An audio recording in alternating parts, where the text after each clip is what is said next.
ஹே சீதம்மா, ராமன் ரொம்ப கல்யாண குணங்கள் நிரம்பியவன், சாத்வீகம், கோபமே படாதவன் அப்படின்னு எல்லாம் நிறைய சொல்லி கேட்டிருக்கேன். ஆனால் ராமனுக்கும் கோபம் நிறைய இடத்துல வந்தது. ஒரு இடம் அதில் சொல்லணுன்னா, லங்கையில் இருக்கும் சீதையை பார்த்து அழைச்சிட்டு வர்றதுக்கு போகணும். துளசிதாஸ் ராம்சரித் மனசில் சொல்கிறார். எப்படி தெரியுமா? ராமன் சமுத்திரராஜனிடம் ரெக்வஸ்ட் பண்ணுறான், கொஞ்சம் வழிவிடுப்பா, நான் சமுத்திரத்தை கடந்து போய்க்கிறேன், அந்த பக்கம் என் மனைவி சீதை இருக்கா அப்படின்னு ராமன் ரொம்ப ரெக்வஸ்ட்டாக கேட்குறார். யார்கிட்ட? சமுத்திரராஜன் கிட்ட. ஆனால் சமுத்திரம் வழிவிடவே இல்லை. 3 நாள் ராமன் கடற்கரையிலேயே கெஞ்சிட்டு காத்திருந்து பார்த்தானா, நோ ரெஸ்பான்ஸ். உடனே வந்தது கோபம் ராமனுக்கு. வில்லெடுத்து அதில் அக்னியை பூட்டி சமுத்திரத்தில் சல்லுன்னு விட்டான். விட்ட உடனே அதில் இருந்த மீன்களும் மீதி ஜீவராசிகளும் எரிந்து பஸ்மமாயிடுச்சு. உடனே சமுத்திரராஜன் கதறிட்டு ராமங்கிட்ட சரணாகதி ஆகி மன்னிப்பு கேட்டான். முதல்லையே ரெக்வஸ்ட் பண்ணி கேட்கும்போதே விட்டுருக்கணும்ல, வழி விடலை. கடைசியில் என்னாச்சு? ராமனுக்கு கோபம் வர மாதிரி பண்ணி விட்டாங்க சமுத்திரராஜன். ராமன் சொன்னானா, முழு கடல் தண்ணீரையும் வில்விட்டு உறிஞ்சிடுவேன்னு. உடனே சமுத்திரராஜன் ரெக்வஸ்ட் பண்ணி அப்படியெல்லாம் செய்ய வேண்டாம் அப்படின்னு கேட்டுட்டாராம். இதை முதல்லையே செஞ்சுருக்கலாம் ராமன். சமுத்திரராஜனும் ராமன் முதல்ல ரெக்வஸ்ட் பண்ணும்போதே கேட்டிருக்கலாம், வழி விட்டுருக்கலாம். செய்யலை, சமுத்திரராஜனும் செய்யலை. ஆனால் 3 நாள் பொறுமை காத்து கோபம் வில்லெடுத்து அதில் அக்னி பூட்டி சமுத்திரத்து மேலே விட்டு இந்த அம்பில் இருக்கிற தண்ணியை பூரா நான் உறிஞ்சிடுவேன் அப்படின்னு இந்த ராமன் கோபம் 3 நாள் கழித்து செஞ்சதை ராமனும் முதல்லையே செஞ்சுருக்கலாம். இந்த 3 நாள் டைம் ஆகுது மிச்சம். ஆனால் கடைசியில் ராமன் பயங்கரமாக ஒரு போடு போட்ட உடனே தானே சமுத்திரராஜன் பண்ணிடுறான். சாத்வீகமாக தர்ம வழியில் யாரையும் இம்சை பண்ணாத கருணையோடு வாழறவனை இப்படி கூட இருக்கிறவங்கள கோபம், ஆக்ரோஷம் அதை பட வைக்கிறது யார் தெரியுமா?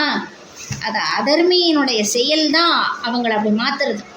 அதர்மி எப்பவும் அஞ்ஞானத்தில் இருப்பவன்.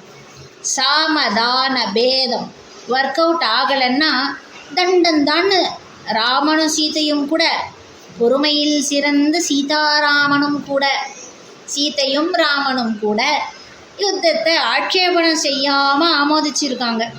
தர்மத்தின் மேலே இருந்த அதை கடைபிடித்து வாழ்ந்ததால் வந்த வைராக்கியம் கூட காரணம். வீம்பு, நெஞ்செழுத்தம், வரட்டு, வீராப்பு, இதுக்கும் வைராக்கியத்துக்கும் வித்தியாசம் உண்டு.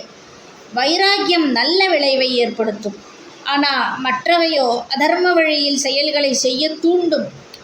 அதர்மத்துக்கு, அதாவது இம்சை, அசத்தியம், அதுக்கு முன்னாடி தர்மம், அஹிம்சை, சத்தியம்.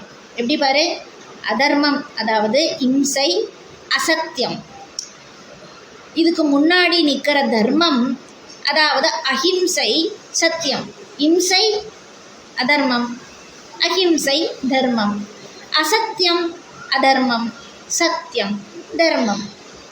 அதர்மத்துக்கு முன்னாடி தர்மம் அமைதி காக்கும், பொறுமையோடு இருக்கும்.